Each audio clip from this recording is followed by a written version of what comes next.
कलयुग के बाद का युग कैसा होगा? दर्शकों, ये तो आप सभी जानते हैं कि हिंदू धर्म ग्रंथों में काल यानी समय को 4 युगों में बांटा गया है। सतयुग, त्रेता युग, द्वापर युग और कलयुग। अभी हम लोग कलयुग में जी रहे हैं। कलयुग यानी एक ऐसा युग जिसमें मनुष्य जाति का मन असंतोष से भरा हो, सभी मानसिक रूप से दुखी हो, धर्म का सिर्फ 1/4 अंश रह गया हो। वर्तमान परिस्थिति में ये चरितार्थ होता हुआ भी दिख रहा है। आज चारों ओर अहंकार, प्रतिशोध, लालच और आतंक ही दिखाई देता है। पुराणों में कलयुग को मनुष्यों के लिए श्राप के समान माना गया है। लेकिन दोस्तों, क्या आपने कभी सोचा है कि कलयुग कब शुरू हुआ या फिर इस शापित युग का अंत कब होगा और उसके बाद कौन सा युग आएगा? तो आइए जानते हैं कलयुग के बाद का युग कैसा होगा। युगों का परिवर्तन। धार्मिक ग्रंथों के अनुसार युगों के परिवर्तन का ये 22वां चक्र चल रहा है। गीता में भी इस बात का वर्णन किया गया है। गीता के अनुसार परिवर्तन ही इस सृष्टि का नियम है। जैसे आत्मा एक शरीर को छोड़कर दूसरा शरीर धारण करती है, दिन के बाद रात होती है। जैसे ऋतु भी अपने निश्चित समय के साथ परिवर्तित होती है, ठीक उसी तरह एक निर्धारित कालखंड के बाद इस सृष्टि में युग का परिवर्तन होना भी अटल सत्य है। विष्णु जी के अनुसार कलयुग। ग्रंथों में कलयुग से जुड़ी एक कथा का वर्णन किया गया है, जिसके अनुसार एक दिन किसी ने भगवान विष्णु से पूछा कि प्रभु, अभी द्वापर युग चल रहा है और कालखंड के चक्र के अनुसार इसके बाद कलयुग आने वाला है, लेकिन मनुष्य उस नए युग को पहचानेंगे कैसे? तब विष्णु जी ने कहा, जब दुनिया में पाप बढ़ जाएगा तब समझ लेना कि कलयुग शुरू हो चुका है। कलयुग की शुरुआत स्त्री के केशों से होगी। अभी जिन केशों को स्त्री का आभूषण माना जाता है, उन्हीं केशों को कलयुग की स्त्रियां कटवाना शुरू कर देंगी। उसके बाद सभी स्त्री पुरुष सुंदर दिखने के लिए अपने बालों को रंगना शुरू कर देंगे और फिर कलयुग में किसी के भी बाल लंबे और काले नहीं दिखाई देंगे। इसके बाद जिस दिन पुत्र पिता पर हाथ उठा देगा, उस दिन समझ लेना कि कलयुग शुरू हो चुका है। इतना ही नहीं, जब हर घर में कलह कलेश होने लगेगी, कोई आपस में मिलकर नहीं रहना चाहेगा, लोग अपने ही घर में अपनों को मारने लगेंगे, तो समझ लेना कि कलयुग अपने चरम पर पहुंच चुका है। उसके बाद मैं, शिव और ब्रह्मा एक हो जाएंगे और फिर जब कलयुग हम सब पर हावी हो जाएगा, तो हम तीनों मिलकर इस युग का अंत कर देंगे और एक नए युग की शुरुआत होगी, जहाँ सब कुछ फिर से सत्य होगा। कलयुग का काल। हिंदू धर्म ग्रंथों के अनुसार कलयुग का काल 4,32,000 साल लंबा है और अभी कलयुग का प्रथम चरण ही चल रहा है। ऐसा माना जाता है कि कलयुग का प्रारंभ 3102 ईसा पूर्व से हुआ था, जब 5 ग्रह मंगल, बुध, शुक्र, बृहस्पति और शनि मेष राशि पर 0 डिग्री पर हो गए थे। इसका अर्थ ये हुआ कि कलयुग के 5121 वर्ष बीत चुके हैं। 4,26,880 वर्ष अभी बाकी है। परंतु कलयुग का अंत कैसा होगा, इसका वर्णन हमें ब्रह्म पुराण में मिलता है। ब्रह्म पुराण के अनुसार कलयुग। ब्रह्म पुराण के अनुसार कलयुग के अंत में मनुष्य की आयु महज 12 वर्ष रह जाएगी। इस दौरान लोगों में द्वेष और दुर्भावना बढ़ेगी। कलयुग की उम्र जैसे जैसे बढ़ती जाएगी, वैसे वैसे नदियां सूखती जाएंगी। बेईमानी और अन्याय से धन कमाने वाले लोगों में बढ़ोतरी होगी। धन के लोभ में मनुष्य किसी की हत्या करने में भी संकोच नहीं करेंगे। मनुष्य पूजा पाठ, व्रत, उपवास और सभी धार्मिक काम करना बंद कर देंगे।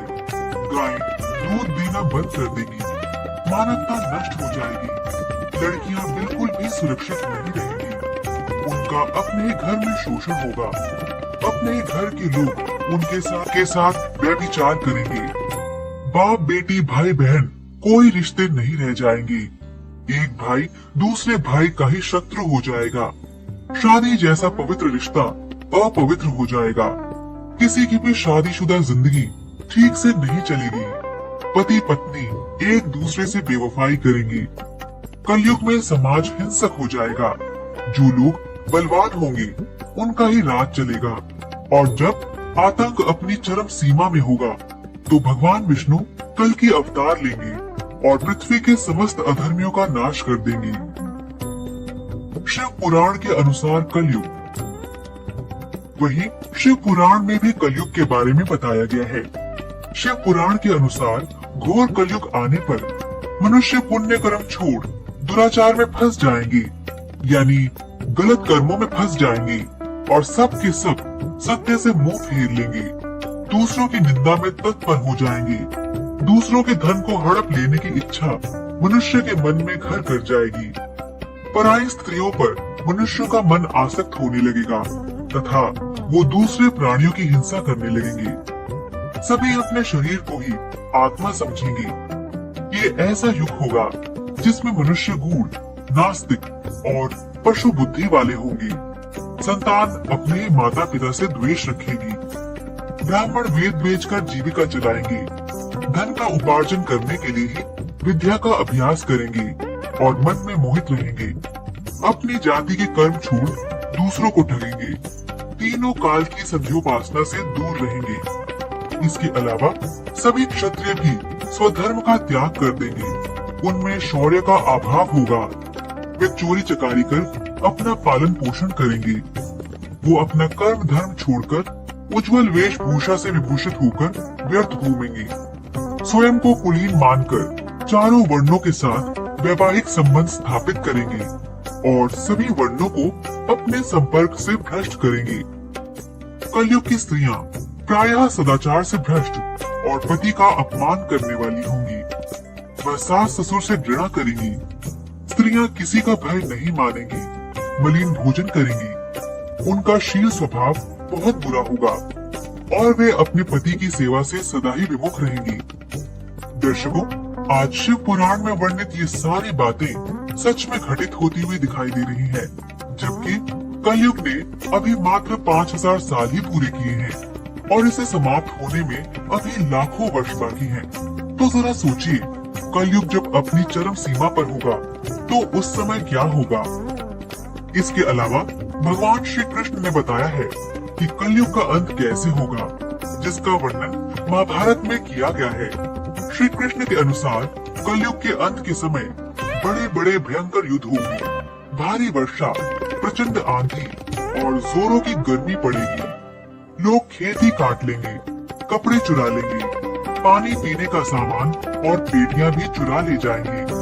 चोर अपने ही जैसे चोरों की संपत्ति चुराने लगेंगे। हथियारों की भी हत्या होने लगेगी।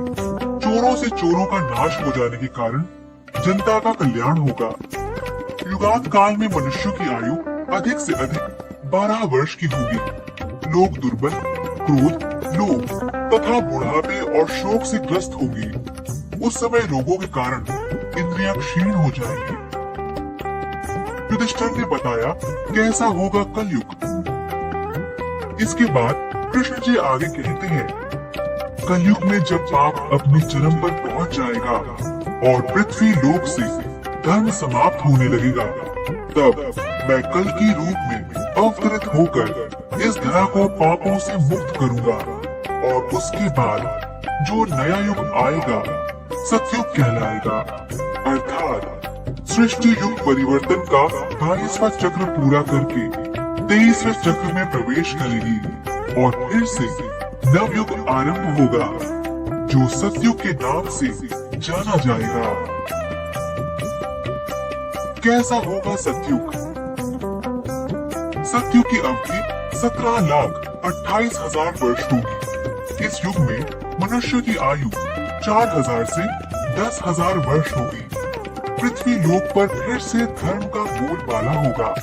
मनुष्य भौतिक सुख की जगह मानसिक सुखों पर बल देगा। मनुष्यों में एक दूसरे के लिए नफरत की कोई जगह नहीं होगी। चारों ओर प्यार ही प्यार होगा। मानवता की पुनः स्थापना होगी। मनुष्यों को परम ज्ञान की प्राप्ति होगी।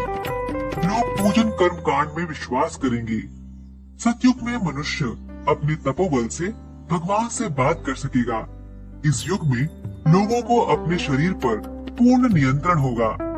आत्मा का परमात्मा के मिलन से सभी सुखी होंगे। अर्थात सतयुग को इस सृष्टि का स्वर्ण युग कहा जाएगा।